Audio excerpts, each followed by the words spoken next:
Welcome to the Love Your Inner Athlete podcast, your go-to source for all things mental fitness and sports.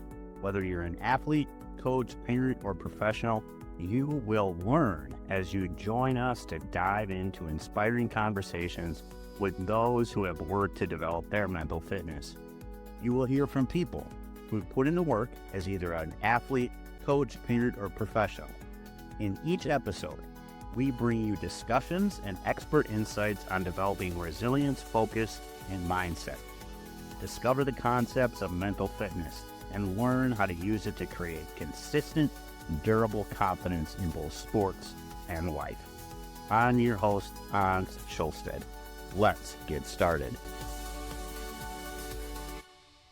Welcome to the Inner Athlete podcast. Today we're joined by Matt Humpal, the head hockey coach at Amery, Wisconsin. His team just came off a run of making it to the state championship game in Wisconsin in hockey. So he also happens to be my wife's cousin, and I have presented to him numerous times and at his school. So welcome, Matt. Yeah, thanks for having me. I really appreciate it. All right, well, let's dive right into the questions. So you've seen me present both at USA Hockey and in front of your players. Can you tell me what are some of your biggest takeaways from what you've heard from my presentations? Well, I think that as coaches, we don't realize how big mental fitness can be for our athletes. A lot of us already do some of the things that you talked about, and we don't even realize that we're calling it mental fitness. A lot of times I'll say things like, just take a deep breath, or when a kid's going up to bat, or getting off the ice, or we talk about taking a drink of water being the first thing that they do. And as they get off the ice, take a drink of water, move on to the next shift. We say that a lot as coaches, and that is mental fitness. And it's hard, stuff like that's easy to get kids to buy into. Having them controlling the things that they can control is a big part of mental fitness and their positive attitudes. And I think it just, reinforces some of those ideas that we're already doing to really help out kids. Okay. How do you balance mental toughness, mental fitness, and mental health in your coaching?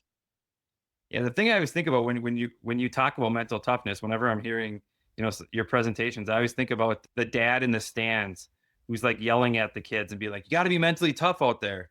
And we don't really give them like the tools to figure out what does it mean to be mentally tough. And so I really appreciate that, in the last few years that we've talked a lot about, controlling what you can control. And I've heard you talk about, you can control your attitude, you can control your effort. And we talk a lot to kids about that. I think it gives a better perspective for the kids for what's important in their everyday lives and as athletes. Okay. So what do you think the biggest challenges are for athletes and developing great mental fitness for today's athletes in particular? Well, for our kids in Amery, and I'm sure it's a lot of kids, we had this happen in the state tournament, actually, in the finals. I still remember after the first period, they asked not this same question, but like, what do you need to do the rest of the game in order to be successful? And I said, we got to start controlling our emotions. And our kids, they can really struggle with that. Hockey is a really interesting game. There's really highs and there's a lot of lows, and getting kids to change their attitude quickly and able to control their emotions playing this intense game can be really difficult. And you just got to try to teach them and try to help them not let their emotions get the best of them. Do you remember what you did in that moment to help them do that? Well, one of the things that I didn't really think about, I mean, when you're playing, I've never coached in the state championship game, so I didn't know what to say to the kids before the game. It was the seniors' last game. And at some point, you're going to have a last game as a senior, and it might be the last time that you're on the ice. And I didn't really take that into perspective that no matter what happens in this game, it's these few seniors that we had, it was going to be their last game. And I was all excited for the state championship. I know they were too, but I think that was in the back of their minds as well. And so we talked about that after the first period about, things to look forward to for the next, 17 minutes and for the next period, and what we needed to do for 17 minutes instead of thinking about this big state championship that we were all really hoping that we could attain. So it sounds like you just named what was going on. Yeah, for sure. And it was, our seniors, led the way for us all year. But I remember them they were so so excited to be there. And like, their whole culmination of youth hockey was in that moment. And I think it was a little overwhelming for them and for us. It was 1-1 after the first. It wasn't like we were out of the game by any means, but I think we took 4 or 5 penalties in the first period and really did much better job playing. Well, that's a credit to you and the connection you have with your kids, which I know is strong, given the fact also that your nephew's on the team. So yeah. So tell me, what's the best piece of advice you've ever gotten that you've used as a coach, teacher? I'll be honest with you. And I think back to when I was much younger, I started coaching. I was probably 22 or 23 years old. The first time that I was like coaching high school kids. And I let my emotions get the best of me quite often, especially with the officials. And he was my mentor teacher when I started coaching, and we coached baseball together. And he gave me the saying, he said, you catch more flies with honey than you do with vinegar. The often the more respectful or the nicer you are, especially to officials, it might help you out more than really getting on officials. And I think about that same thing with my students as well and my players. Building relationships is really important. And my kids is like they're my kids as my athletes, but my own children as well. I'm often hard on them as well, and I often think about that with them. I think it's easier for me to do this with officials or my students or my players, and sometimes my own children, I forget about it a little bit. But it's important for them too, like you know, for them to I don't have to yell at them in order to get through to them. And I think my athletes would definitely say that that's something that I've worked really hard on. Okay. Well, so you feel like you made a lot of progress in that area. Yeah, I think so. You know, Ironically enough, we're doing this morning. Like I said, I used to get on officials a lot. Last night, we were awarded the sportsmanship award for the state tournament for the boys hockey. And, it means a lot to us. Our community was down there supporting the team. It also means a lot that we treated officials right and we treated the people that were behind the scenes at the state tournament well. And I think that all those things go together. I see teams that don't do that as well. And a lot of times you can tell the coaches are getting on the officials and stuff. And it really affects the kids and the way they play the game as well. So you feel like you got to do more of do as I do rather do than do as I say. Yeah, exactly. You see a lot of NHL coaches and they're so calm, whether they score a goal or give up a goal. They're just very right in the middle emotionally all the time. And I think it's probably a little bit different as you coach high school kids. Like you kind of got to get them going because, they're not professional athletes. But if you're rah-rah when things are going good and you're yelling at them when things are going bad, I think it's hard to get through to them a lot of times. Yeah. Well, let's talk about a little bit more of a serious topic. So I remember sitting with you at Christmas Eve at your grandparents' house, and you were talking about how your team was struggling. And I also remember when my niece Cassidy texted Jenny about the same time that I think I was hearing from you. And you were an assistant coach at Amery, and you guys lost a player who took his own life. And your team and you guys were struggling. Can you talk a little bit about how that experience has influenced the way that you coach and or teach? Yeah, well, I think about that day quite a bit. And, obviously, it's a very tough time for us. It seems like a million years ago, but it was 14 years ago. And I still think about it a lot. For him, this young man, nobody knew that he was dealing with this at all. He was the captain of the football team, and his football coach told me how helpful he was during that week leading up to it. You just never know. And for me, I think about how at that time, 14 years ago, people were telling us, even professionals were telling us to put it on the back burner. Like we wanted to wear a sticker on our helmet. And they're like, no, you really shouldn't do things like that. And, I think about that now and how just having a conversation with a kid could be really important for them. At that time, we talked about this when we met about how important it was for our team to talk about it instead of putting it off to the side. I'm sitting in our locker room right now, and I still remember where his spot was in the locker room. And nobody obviously wanted to take his locker. So his locker sat there empty, and we just kind of didn't talk about any of this. And now that I know what I know, we had an open door policy then with our kids as well. Come and talk to us about whatever you need to talk to us about. But now we really make sure that if we know a kid's struggling, like, one of the assistant coaches might try to pull him off to the side of practice and just maybe a little less formal about what might be going on in his life. And then, if we need to have a meeting or whatever, we try to talk to the kids and communicate a lot with them. But that's hard for kids to do. And so you got to really build a Well, yeah, relationship to do that. yeah. Well, and you kind of have to like still do it anyway, even though they may not be completely comfortable with it. And I remember when I showed up that day, you were like, yeah, nobody really wants to talk about it. Can you share with the listeners how the kids received it afterwards or how it helped, I guess? Well, the kids really, I think it was obviously a very emotional time for them. And this wasn't like a week after, it was a couple months after, and we had a pretty good team, and we were really struggling. We had 0 wins before this. We were like 0-6-2, I think it was our record. And we had this conversation, and I think it just let everyone realize that we can worry about hockey and we didn't have to feel sorry for ourselves that this happened. And after that, we, not all the listeners know, but for us in Amery, and the Richmond's a really big rival, and they're a great hockey program. And a few nights after, meeting, we beat them for, I think it was probably the first time that we beaten them in Richmond, and we ended up winning the conference title that year for just the second time ever. So it was quite an emotional night. I still remember the last game when we had to at least tie Somerset, and we came away with a couple crazy saves at the end of the game. And everyone's just thinking about all those nights and memories that we had with that conference championship win.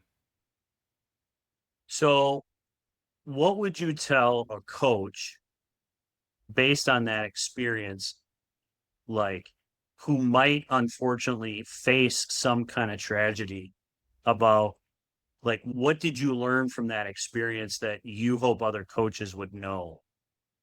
Or what do you think they need to know? I think it's really important that you hope nothing like that's ever going to happen to any team, but it's something that you make sure you talk to the athletes with, whether it's small groups or with a team, or have a professional like yourself come and talk to the team. Might be easier for all the kids, but you need to have the conversation about what happened and how we're going to deal with it. And it's obviously a very tough conversation to have with kids, but it's one that needs to be had.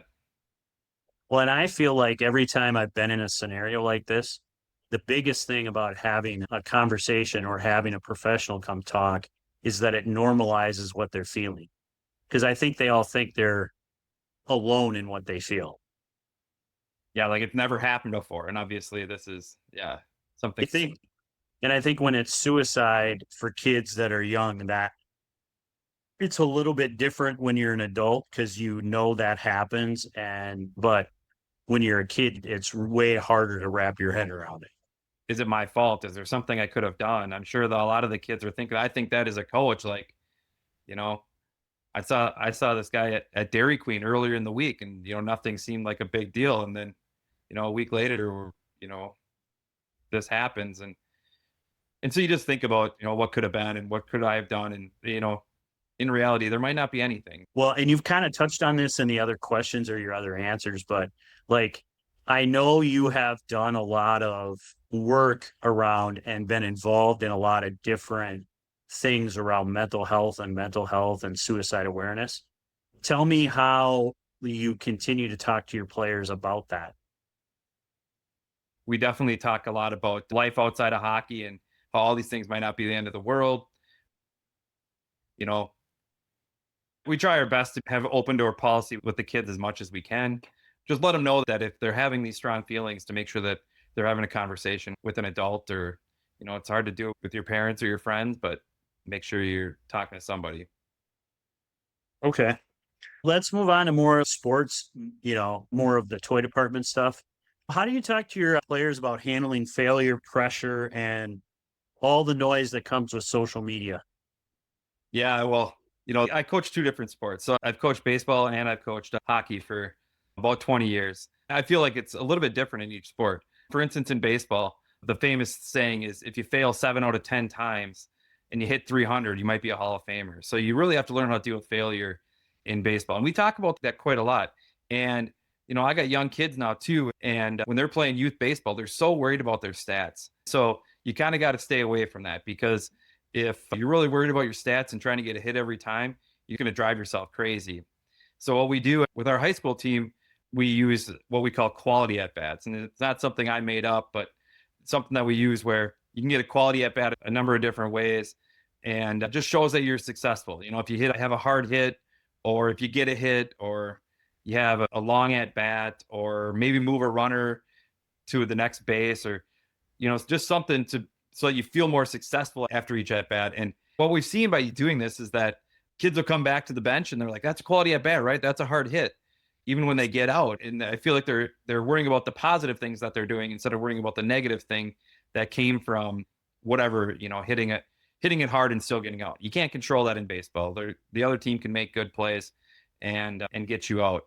The other thing that I've seen too is that the teammates, you know, they'll get on base or they'll get out, and their teammates will pick them up because they'll say like, hey, not a big deal, quality at bat, you know, get them next time. And so I really think that's a great thing for baseball players, and we've worked really hard at making that a big deal. And we don't really share stats with the kids too much, but we do share the quality at bats, the percentages that they have throughout the season. So hopefully then they're more successful than failures. So you give them another measure.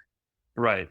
So it's a different measure, but instead of being like, oh, I'm hitting 250, their quality at bat percentage might be like 60% or something like that. At least they're being more successful. I'm going to share that with other coaches. I think, because I think that off, I mean, like you've heard me say that kids think that we think the same way as them.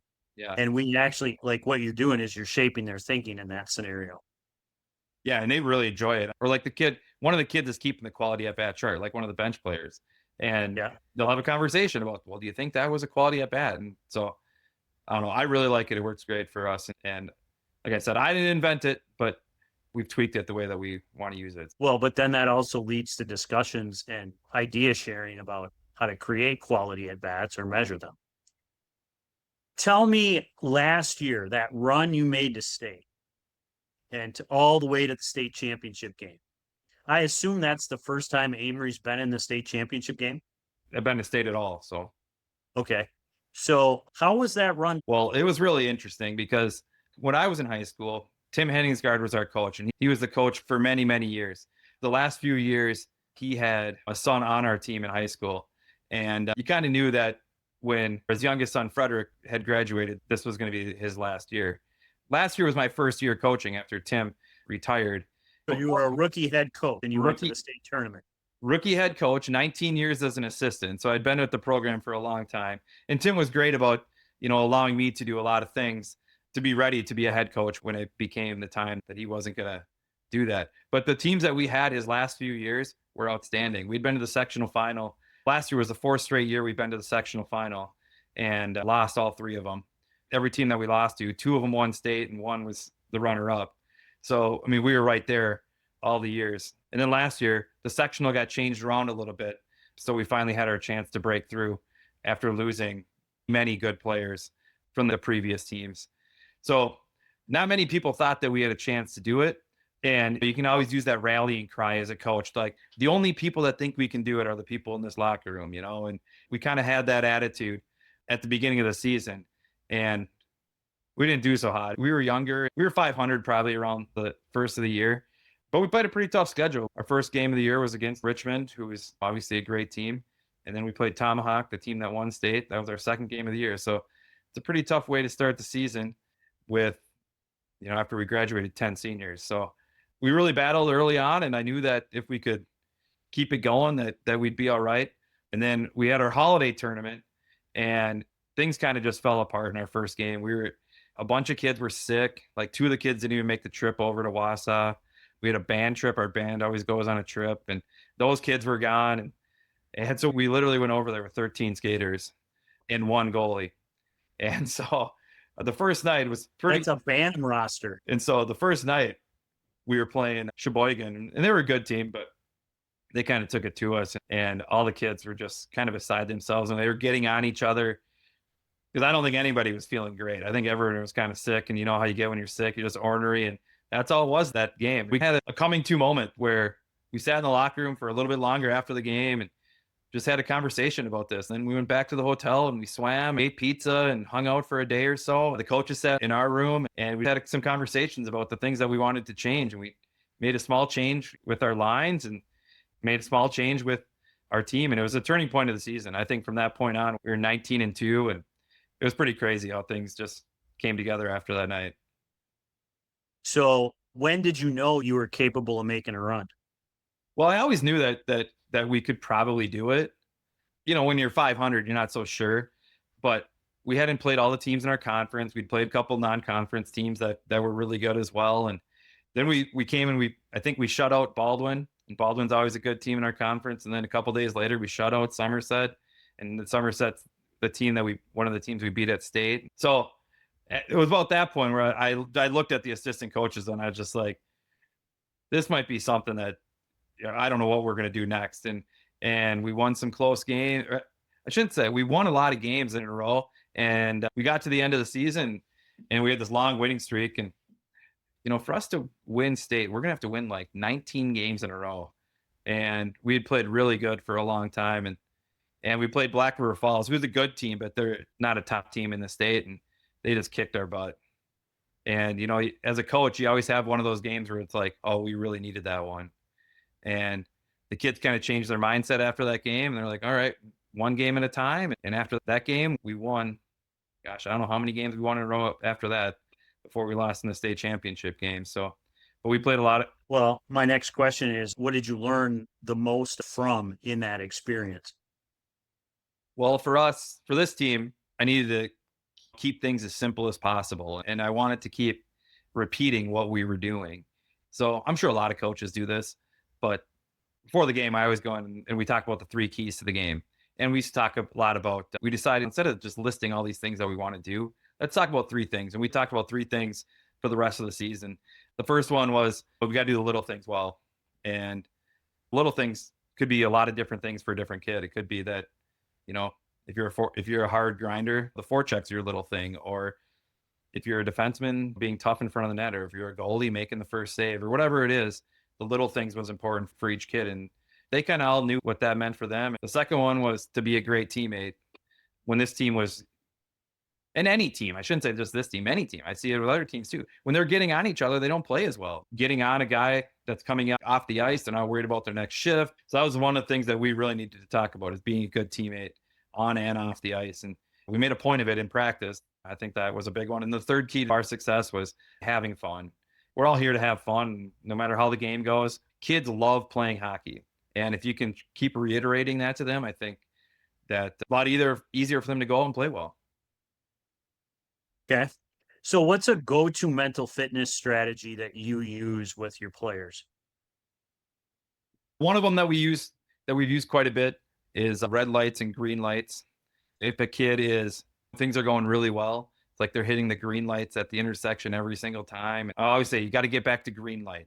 And, you can see those red lights when they come off the ice or they take a penalty. So, whether and we've talked about releases, and I don't think kids are necessarily as good at this. And, after you came and talked to them that day, we talked about some of these things like, just taking a drink of water and that's your release. And then you're worrying about the next shift. And so we've talked a lot about how to get back to green lights when you are in red light.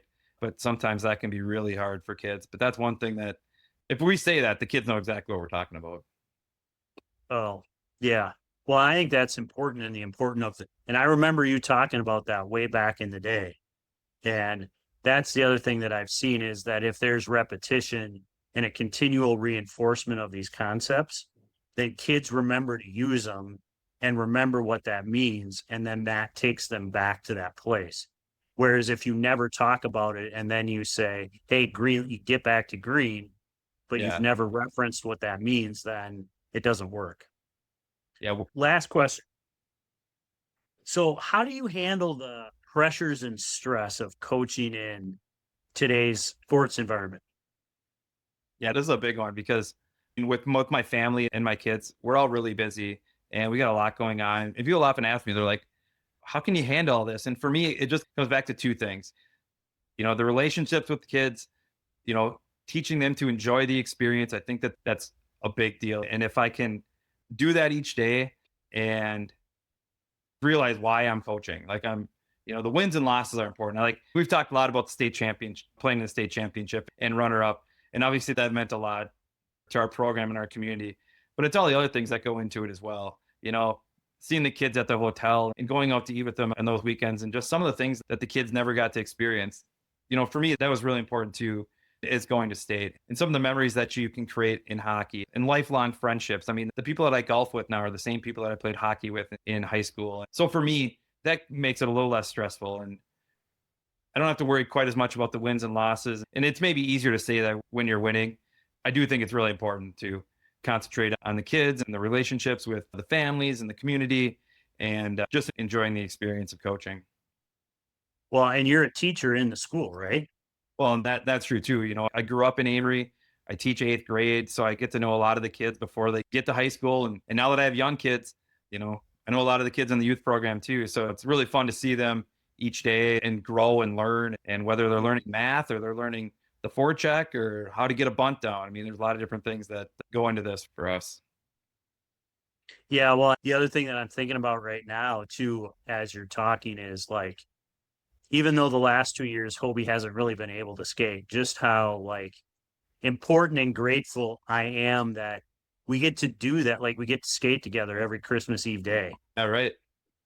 I mean, I didn't know when I started doing that with Chase and Corey that it was going to become what it was. That wasn't my intention at all. But now it's a family event, which I just think is awesome. All right. Well, thanks, Matt. Thanks for joining me. A lot of wisdom there. Thank you. I really appreciate it. Yeah. Have a great day. Hey, you too.